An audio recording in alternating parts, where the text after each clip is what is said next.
একটা বিষয় সত্যি, জীবনের শেষ পর্যায়ে এসে অবশ্যই আমরা মৃত্যুর কথা স্মরণ করি এবং স্মরণ করার পরবর্তীতে আমরা ভালো কাজ করার চেষ্টা করি, সাধু সন্ন্যাসী সাজার চেষ্টা করি।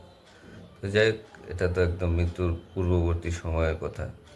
তো আমরা যারা জীবনের চলার পথে প্রথম দিকে বা যে যৌবনের প্রথম দিকে বা টাকা রুজির বিষয়ে যখন আমরা কাজকাম করতে পারি, তখন অনেকে হয়তো এগুলো চিন্তাও করি না যে আসলে আমাদের সুদ ঘুষ হারাম হালাল, তারপরে অনৈতিক চর্চা, তারপরে চুরি বাটপারি, এরকম বিষয়ে আমরা কোনো ধরনের চিন্তাভাবনা করি না বা করার চেষ্টাও করি না।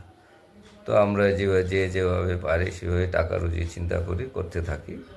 একটা সময় এসে অনেক টাকা পয়সা হয়ে যায়, আমাদের শরীরে বার্ধক্য চলে আসে, তখন আর যান চলে না। তখন আমরা সবাই পাঞ্জাবি টুপি বা যে যার ধর্মের বিষয় আছে সেগুলা দাড়ি টাড়ি রেখে আমরা একদম ভালো মানুষ হওয়ার চেষ্টা করি। তো ভাই আসলে সারা জীবন আপনি চললেন একভাবে, আর হঠাৎ করে এসে যদি পরিবর্তন নিজের মধ্যে নিয়ে আসেন, তাহলে সেটা কতটুকু যুক্তিযুক্ত আপনারা নিজেরাও চিন্তা করেন, আমরাও করি।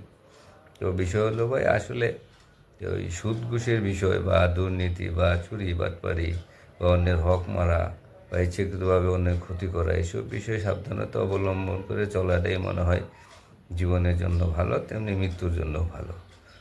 তো শেষ বয়সে আসলে আইসা মরণের কথা মরণ স্মরণ কইরা ওই আপনার সুদ ঘুষের কথা বা অন্য দুর্নীতির কথা যখন চিন্তা করবেন, তখন সেগুলো কি ফেরত দেওয়ার আসলে সময় থাকে? সম্ভবত থাকে না।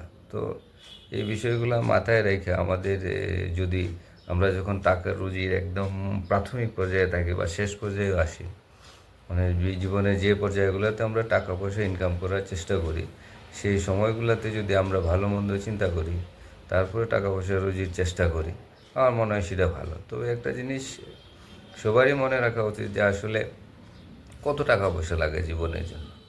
মানে একটা সময় যখন বয়স 20-30 বছর, তখন হয়তো রুজি করতে পারেন 30 থেকে 50 বা 60 বছর পর্যন্ত হয়তো আপনার ভুগে লাগে। তারপরে তো আপনার আর ভুগেও লাগতেছে না টাকা পয়সা। এই টাকা পয়সা এত চুরি, এত দুর্নীতি, এত ঘুষ, এত সুদ খাইয়া, টাকা পয়সা জমাইয়া শেষ পর্যন্ত আপনি কি করবেন? যাইবেন তো খালি হাতে, তো কোনো সন্দেহ নেই। আর একটা বিল্ডিং বানাইলেন, টাইলস লাগাইলেন, একটা সুন্দর বাথরুম বানাইলেন সারা জীবন চেষ্টা করে, তারপরে তো মরেই যাবেন। তো এই মরে যাওয়ার তো এটা তো নিশ্চিত। তো এই মরে যাওয়া থেকে রক্ষা পাওয়ারও কোনো সুযোগ নেই, এবং হিসাব দিতে হবে সেটাও নিশ্চিত। তো এইসব বিষয়ে চিন্তা করে টাকা পয়সা রুজির বিষয়ে একটু চিন্তা ভাবনা করা দরকার। আর দুর্নীতি এসব কইরা খুব একটা ফায়দা পাওয়া যাবে না, কারণ আপনি এক সময় না এক সময় তো বিচারে কাঠগড়ায় দাঁড়াতে হবেই হবে, তো কোনো সন্দেহ নাই। তাই আয় রোজগির বিষয়ে একটু চিন্তা ভাবনা করা উচিত। আর মৃত্যুর মৃত্যুর দিকেই আমরা দাবিত হচ্ছি, আর হিসাব আমাদেরকে দিতেই হবে। ভোগের পরিমাণ কিন্তু খুব সামান্য, কিন্তু আখেরাতের হিসাব বড় কঠিন।